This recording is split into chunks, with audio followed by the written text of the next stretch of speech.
नमस्कार मित्रों, मैं अनिल कुमार सेठ, astrology, vastu and numerology expert. आज हम धनु राशि का वीडियो लेके आए हैं। बृहस्पति अपना राशि परिवर्तन करने जा रहा है मिथुन राशि में 14 मई 2025 को मृगा नक्षत्र के साथ ये प्रवेश करेगा, जो मंगल का नक्षत्र होता है। और धनु राशि का अगर बात करें तो बृहस्पति इस समय छठे भाव में चल रहा था। बृहस्पति की पोजीशन अच्छी नहीं थी, 6th हाउस में रोग रिपुरिन में ये वृद्धि कर रहा था। और अब ये बृहस्पति आपके 7th हाउस में, आपके पार्टनरशिप में, आपकी मैरिज लाइफ में, आपके डेली रूटीन वर्क में, उसमें बहुत ज़्यादा फ़ायदा करने वाला है, बिजनेस में फ़ायदा करने वाला है। 7वां घर में ये बृहस्पति का केंद्र भाव में आना आपके लिए जीवन में बहुत बड़ा एक हाइट लेके आ रहा है। अगर आपकी धनु राशि है तो आप ये वीडियो देखिए, धनु लगन वाले भी देख सकते हैं, क्योंकि बृहस्पति का मूवमेंट इतना शानदार आपके ऊपर आ रहा है, जो कि 12 साल बाद योग बना है 7th हाउस में और आपके लगन को देखेगा। बृहस्पति की अगर बात करें तो मृगा नक्षत्र के साथ, ये मंगल के नक्षत्र के साथ तीसरे चरण के साथ प्रवेश करेगा। 14/6/2025 को बृहस्पति आद्रा नक्षत्र में, यानी कि राहु के नक्षत्र में प्रवेश करेगा। 13/8/2025 को गुरु पूर्ण वर्ष, जो कि अपने ही नक्षत्र गुरु के नक्षत्र में, उसमें ये प्रवेश करेगा। 19/10/2025 को बृहस्पति अक्टूबर के महीने में कर्क राशि में चला जाएगा। आप समझ सकते हो कि बृहस्पति की स्पीड काफ़ी तेज़ रहने वाली है, जो कि एक राशि को ये पूरी तरह से कवर करके और कर्क राशि में ये अक्टूबर में प्रवेश कर जाएगा, जिसको अतिचारी भी बोलते हैं।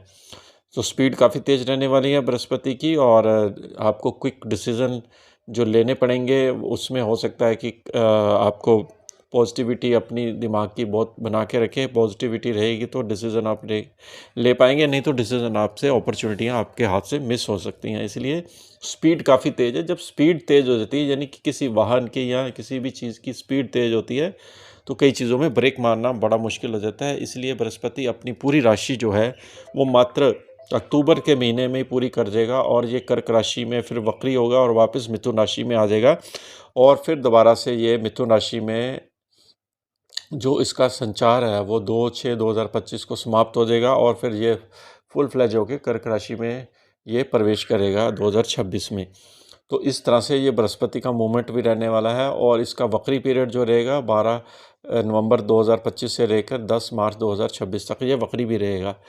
और बृहस्पति की बात है तो धनु राशि के ऊपर इसका क्या प्रभाव पड़ने वाला है। देखिए, धनु राशि का जबकि लगन का लोड है आपका, अगर खुद बृहस्पति ही लगन में आ जाए, 7th हाउस मतलब यानी कि आपके लगन को देखे और केंद्र भाव में आ जाए, तो बड़ा पावरफुल माना जाता है। बृहस्पति दृष्टियों में अमृत होता है, लेकिन भावनाशक भी होता है, क्योंकि जिस भाव में बैठता है उस स्थिति, उस भाव को नाश भी करता है। क्योंकि ये मिथुन राशि में 7th हाउस को देख रहा है, यानी कि उस भाव को कहीं ना कहीं पीड़ित भी करता है। क्योंकि बृहस्पति का एक स्वभाव ये भी है कि इसके कहते हैं दीपक तले अंधेरा होता है, और बृहस्पति को अच्छा करने के लिए अपने गुरुओं के साथ कनेक्ट रहें, अपनी धार्मिक एक्टिविटीज़ करते रहें, अच्छा कर्म करें, ताकि बृहस्पति का दुष्प्रभाव आपके ऊपर ना पड़े। बृहस्पति लिवर से रिलेटेड भी बीमारियां उत्पन्न करता है। तीसरे भाव कालपुरुष की कुंडली जो होती है वो गले से रिलेटेड होती है। यहाँ पे थायराइड, गले से रिलेटेड बीमारियां भी बृहस्पति उत्पन्न करता है। डिपेंड करता है कि कहीं आपका बृहस्पति कुंडली में खराब तो नहीं है, 6 8 12 में तो नहीं बैठा हुआ है, या नवांश कुंडली में भी बृहस्पति की स्थिति आपकी कमज़ोर तो नहीं है, तब आपके ऊपर इसका कुछ ना कुछ बैड इफेक्ट भी देखने को मिल सकता है।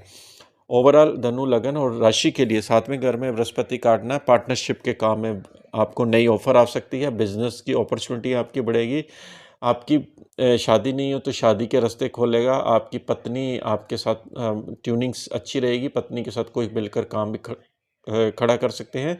खासकर आपके लिए व्यापार के लिए बड़ा अच्छा है। अगर आप व्यापार करना चाहते हैं, 7वां घर व्यापार होता है, 6ठा घर जॉब का होता है, तो ये जॉब से निकल कर आपके व्यापार में आ रहा था। हो सकता है कि आपके अंदर कोई काम करने की कोई प्लानिंग चल रही हो, उसमें बृहस्पति का बहुत बड़ा मूवमेंट आपको नई दिशा दे सकता है। तो बृहस्पति की जब 5वीं दृष्टि जाएगी तुला राशि, तो गेन की राशि को देखेगा, 11वें घर की इच्छा पूर्ति की राशि को देखेगा, जो कि आपके लिए धन में वृद्धि करेगा, धन से लाभ देगा, और आपको कार्यक्षेत्र में भी वृद्धि करेगा। आप हो सकता है कि कोई आपकी प्रॉपर्टी की विश यहाँ पर बृहस्पति पूरी करे, क्योंकि चौथे घर का लॉर्ड है, 11वें घर को देख रहा है। तो प्रॉपर्टी से विश आपकी जब पूरी होगी तो आपको उसका बहुत अच्छा अनुभव फील होगा। हो सकता है कोई नया वाहन की प्राप्ति हो। मात्र सुख में भी वृद्धि करेगा, घर के सुखों में भी ये वृद्धि करेगा, क्योंकि 11वें घर को ये देखेगा और उस चीज़ों से आपको बढ़ोतरी करेगा। बृहस्पति की दृष्टियों में अमृत होता है, तो वहाँ से अमृत आपको छलकेगा। मित्रों की संख्या बढ़ेगी, मित्र सहायक रहेंगे और मित्र के द्वारा ही आपको फल प्रदान मिलेगा। और आपके लगन को भी देख रहा है। लगन पर जब बृहस्पति की दृष्टि जाती है तो आपके स्वास्थ्य में जो प्रॉब्लम चल रही थी, बृहस्पति जब छठे घर में था, इम्यूनिटी वीक रह रही थी, तो आपको बॉडी में कमजोरी जो फील होती थी वो आपकी दूर हो जाएगी। स्वास्थ्य में भी ये बहुत बड़ा इम्प्रूवमेंट ला रहा है और पब्लिक से भी आपको अप्रिसिएशन मिलेगा आपके काम में। और हो सकता है कि आपको कहीं ना कहीं सरकार की तरफ से भी कोई ना कोई अप्रिसिएशन आपके काम के ऊपर मिले। ये आपके लगन पर जब दृष्टि जाती है तो आपका रुतबा बढ़ता है, आपके डिसीजन पावर स्ट्रांग रहते हैं और काम करने की क्षमता भी आपकी बढ़ती है। इसी तरह से बृहस्पति आपके तृतीय भाव को भी देखेगा, जो कि ऑनलाइन अगर आप काम करते हैं तो ऑनलाइन काम में ये वृद्धि करेगा। तीसरा भाव होता है छोटी मोटी दूरी की यात्रा का, आपकी यात्रा से लाभ मिलेगा। आपके जो भाई बहन है वो आपको सपोर्ट करेंगे, जो आपकी बात पीछे नहीं सुनी जा रही थी वो आप सुनी जाएगी और आप तृतीय भाव से देखेंगे चीज़ों में बढ़ोतरी करेगा। ऑनलाइन बिजनेस में आपको फ़ायदा करेगा। तो तीसरा घर जो होता है वो आपकी छोटी दूरी की यात्रा का भी होता है और तीसरे भाव से रिलेटेड चीज़ों में आपकी जब वृद्धि होगी तो आपको यहाँ पर बहुत अच्छे फल देखने को मिल सकते हैं। बृहस्पति क्योंकि दो भावों का लॉर्ड है, आपके चौथे घर का भी लॉर्ड है और आपके लगन का भी लॉर्ड है। और खुद बृहस्पति जब लगन केंद्र में आ जाए तो आपका बहुत बड़ा राजयोग भी उत्पन्न होता है। चौथा घर होता है, मातृ सुख में वृद्धि होती है, आपकी एजुकेशन में आपको फ़ायदा मिलेगा और आप कोई वाहन या प्रॉपर्टी का भी योग यहाँ पर दे रहा है और नया मकान का भी योग बृहस्पति यहाँ पर दे रहा है। कुल मिला के कार्य क्षेत्र में भी वृद्धि और आपकी पर्सनल लाइफ में भी इम्प्रूवमेंट आपको बहुत बड़ा देखने को मिल सकता है। जिनकी शादियाँ नहीं हुई हैं उनके शादियों के रिश्ते आ सकते हैं, आपको एक अच्छा लव मेट मिल सकता है और उसके द्वारा आपको बेनिफिट्स भी मिल सकता है।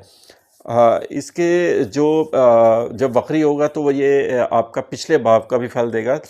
कर्क राशि में जाएगा ये 19 तारीख को, 19 अक्टूबर को जब ये कर्क राशि में आपके अष्टम भाव में चला जाएगा तो उच्च का होगा। उच्च का ग्रह जो है लगन का ग्रह जब उच्च का हो जाएगा तो 8वें घर में जब जाएगा तो आपको सडन गेन देगा, पैतृक संपत्ति से लाभ मिलेगा और आपके जीवन में कुछ नया बृहस्पति लेके आए, क्योंकि 8वां घर जो होता है जीवन में बदलाव का होता है। तब आपका जीवन में कुछ बदलाव ट्रांसफ़र का योग उत्पन्न होगा, क्योंकि उसकी समीक्षा भी सारी चेंज हो जाएगी बृहस्पति की और ये बड़ी तेज़ गति से काम करेगा। यानी कि आपको बहुत क्विक डिसीजन अब लेने पड़ेंगे, तभी आपका आगे चल के आपने जो अपने बारे में सोचा हुआ है वो आपका उसी एंगल से आपको चीज़ों की प्राप्ति मिल सकती है। जब ये 8वें घर में होगा तो फिर ये 12वें घर को देखेगा, तो 12वां घर यानी कि विदेश से आपको लाभ मिलेगा और हो सकता है कि आपके ट्रांसफ़र का योग जाए। मैंने बताया ना कि 8वें घर से ही पता लगता है कि आपके ट्रांसफ़र का योग कब शुरू हो रहा है। तो ये अक्टूबर के महीने में आपका ट्रांसफ़र स्थान परिवर्तन का योग भी बनाएगा। हो सकता है आप विदेश जाना चाहते हो तो विदेश से भी आपको फ़ायदा मिले। और 8वां घर होता है आपकी पैतृक संपत्ति का, पैतृक संपत्ति से भी आपको लाभ मिल सकता है। और इस तरह से ये दूसरे घर को भी देख रहा है, आपकी फूड की चीज़ें जो आपकी खाने पीने की चीज़ें हैं उसको भी देख रहा है। तो आप अपने खाने पीने की चीज़ों से भी आप अपना बैलेंस डाइट के द्वारा अपनी बॉडी का वेट जब आपका बढ़ेगा, क्योंकि ये उच्च का हो जाएगा तो बॉडी का वेट भी बढ़ाएगा, तो आप अपने खाने पीने की चीज़ों में बैलेंस लेके आएंगे तो आपका ये जो खाने पीने का के द्वारा आपका कोलेस्ट्रॉल बढ़ जाना, लिवर में प्रॉब्लम आ जाना, फैटी लिवर हो जाना, उसको भी ये बैलेंस करेगा। दूसरा घर होता है वाणी का, कुटुंब परिवार का, तो वहाँ पर मकर राशि पर जब इसकी नीच की दृष्टि जाएगी तो कुटुंब वाणी परिवार को भी आपको अपने रिश्तेदारों से भी आपको बातचीत करते समय बैलेंस रखना पड़ेगा। तो ये बृहस्पति का कर्क राशि में इस तरह से आपको बैलेंस रखना है। इसी तरह से बृहस्पति आपके चौथे घर को देखेगा जब कर्क राशि में होगा। चौथा घर होता है आपकी वाहन, प्रॉपर्टी, पैतृक संपत्ति का, तो आपको यहाँ पर बहुत अच्छा एक मकान मिल सकता है, आपकी पैतृक संपत्ति से आपको हिस्सा मिल सकता है। चौथा घर वाहन का होता है, वाहन की प्राप्ति होगी, सुखों में वृद्धि होगी, लेकिन यहाँ पर आपकी माता की तबीयत यहाँ पर खराब रह सकती है, क्योंकि चौथे घर का लॉर्ड वो अष्टम में हो जाएगा बृहस्पति, जो कि अच्छा नहीं माना जाता है। मैंने बताया बृहस्पति जिस घर में बैठता है उस घर के घर का भावनाशक भी होता है। तो 8वें घर का जो भावनाशक बनता है वो आपकी माता की सभी तबीयत को ख़राब करना, ये आपके लिए बड़ा दुखदायक का समय यहाँ पर रह सकता है। तो ग्रह जो है वो अच्छे भी एट्रीब्यूट्स लेके आता है, तो उनका बुरा भी एट्रीब्यूट साथ में पड़ता है। तो दोनों ही रूप ग्रहों के होते हैं, कोई भी ग्रह हो।